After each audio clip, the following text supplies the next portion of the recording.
Hi everyone, my name is Stacy. Recently I had to give up everything to be able to help my family, and I was not prepared for the horrors I faced, but I had to be brave because I was the only one who could take care of my loved ones. I was 22 years old and had a wonderful life as a student. I lived far away from home, but I felt just fine. I loved studying, I had a lot of friends, and I was dating a guy I loved very much. Yes, sometimes I missed home and my younger sisters, but otherwise everything was just perfect. One day my mother said that she wanted to get the whole family together for her birthday party, and she really wanted to see me. How could I refuse? So I packed a few things and went home. I thought I was only going to be there for a couple of days, but it turned out I was never going to go back to my college. And that was the last time I saw my boyfriend. But first things first, I was very glad to be back in the house where I had grown up, back in my room where nothing had changed, and I was especially happy to hug my little sisters. They were the sweetest girls in the world. Then it was my mother's birthday, and there were a lot of guests in our house. All of our relatives and friends loved my mother because she was the most positive person in the world, and she knew how to create happiness all around. But after the party, her mood changed. It was in the evening, all the guests had left, and the girls were asleep. I was helping my mom clean, and we started talking about my dad. My mother asked me if it was hard to accept his death and how I handled it. Yes, my father died when I was 12 years old, and it was a heavy blow.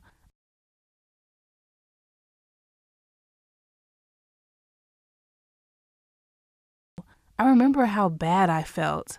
I cried all day and missed him so much. But it wasn't just nostalgia. My mom had a reason to mention my father. I saw tears come to her eyes, and she said it. My mother was seriously ill, and the doctor said she only had a couple of months left to live. Oh my God, this was just awful. I didn't even know what to say at that moment, so I just hugged my mom and we stood there for a while and just cried. After that, the most difficult period of my life began. We had to tell the girls that they were going to lose their mother. Imagine what a 13-year-old child feels when they learn this news. It's unbearably hard. Obviously, I couldn't leave my mom at this point in my life. More than that, I couldn't leave my sisters, so I had to drop out of college and be there for my family. I was counting on my boyfriend's support, but I couldn't get him to drop everything and move in with me. It was sad, but we decided to break up. After accepting the fact that we were going to lose my mom, we tried to live the last months as pleasantly as possible. We were together all the time.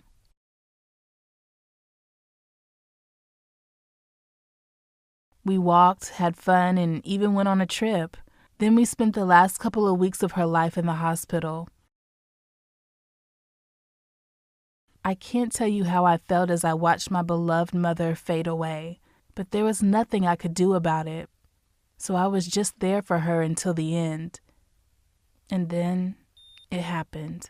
The short beats of the heartbeat sensor turned into a long, sad squeak.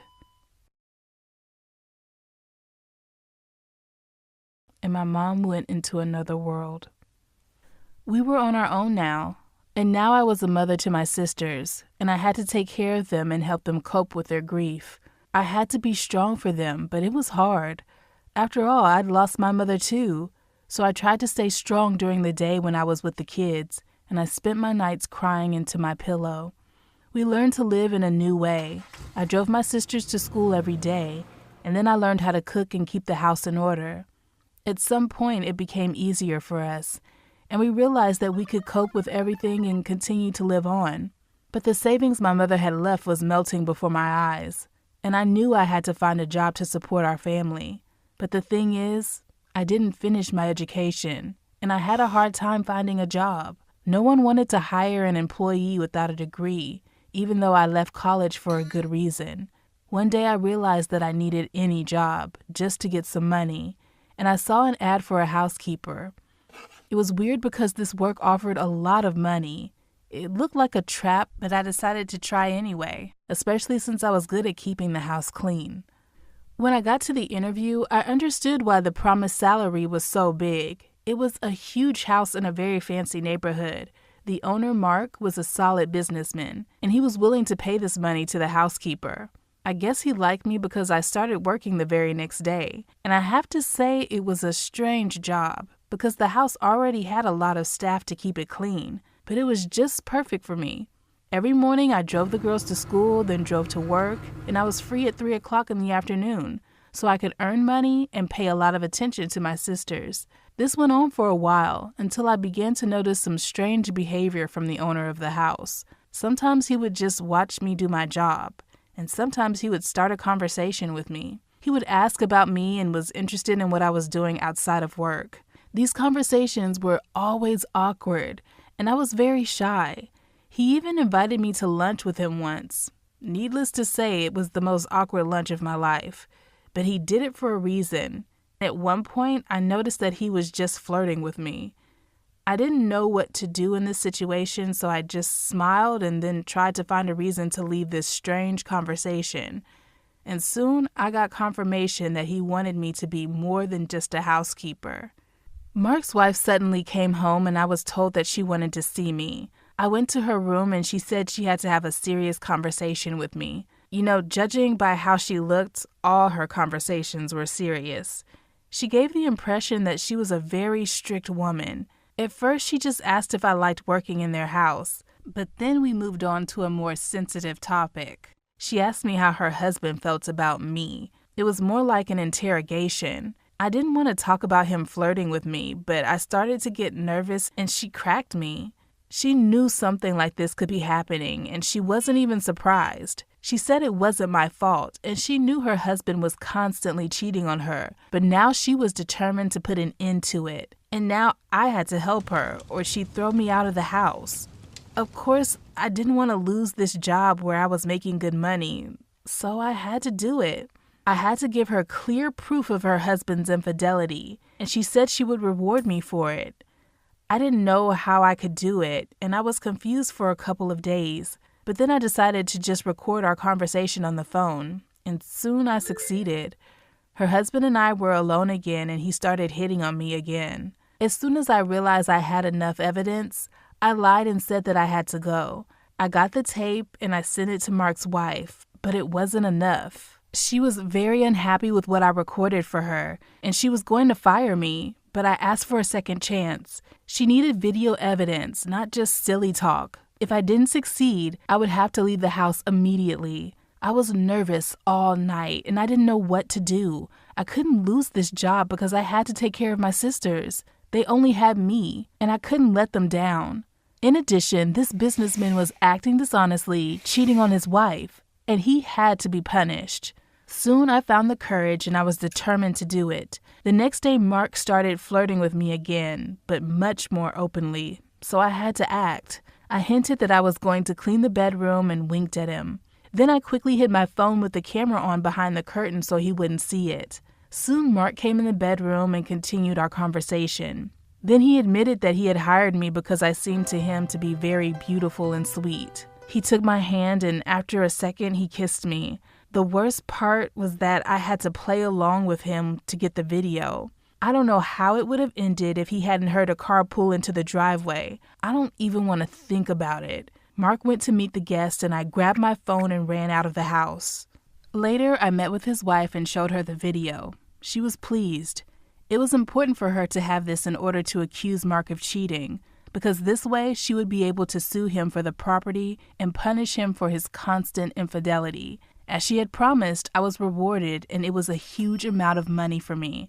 I couldn't have made that much in a whole year.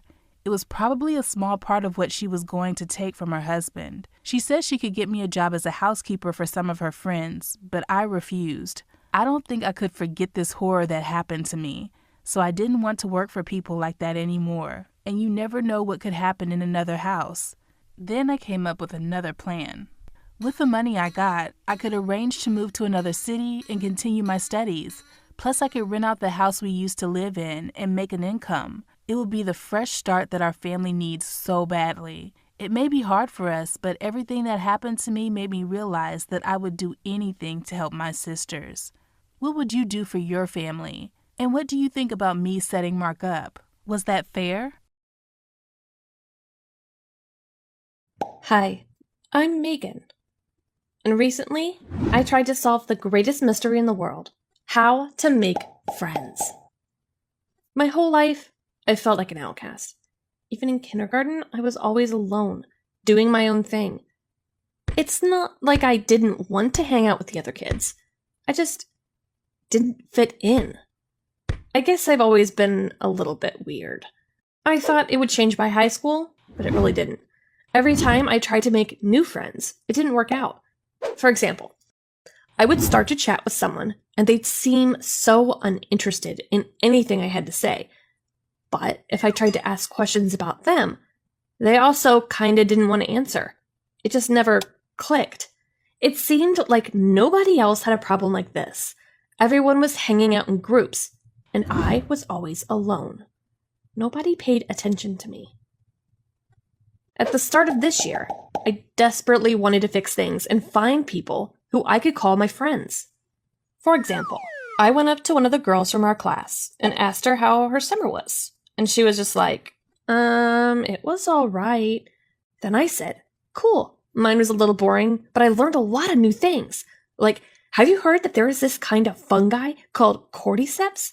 And it grows on ants and other insects and, mind controls them? Cool, right? She just looked at me, confused, said, okay, and went back to her phone. It was so embarrassing for me, but every dialogue I had with someone would end up the same way. I asked one guy what kind of music he liked, and he said, I like a lot of different music. And I didn't know what to say to that, or how to continue the conversation. Why was talking with people so difficult? Was there something wrong with me, or with them? I don't know. Maybe I was a bit too weird. I decided to change my approach and try to talk with people about something they would find interesting, to kind of change myself to fit in. Mostly people were making small talk, and it was so bizarre to me that they were basically talking about nothing, or showing videos or memes to each other, or discussing something that's popular right now, but I don't know anything about it because I liked other stuff.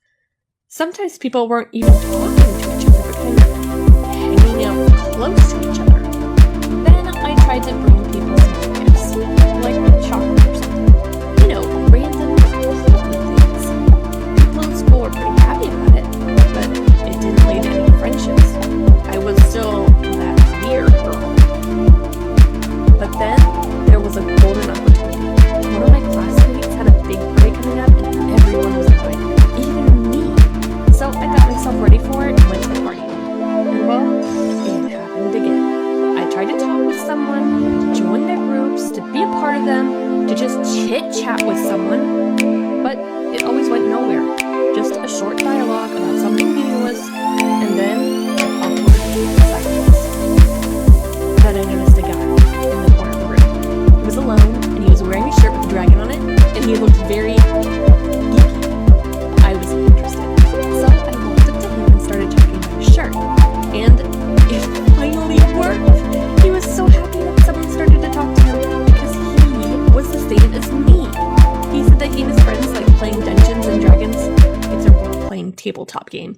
So when he saw a t-shirt with a dragon on it, he bought it immediately.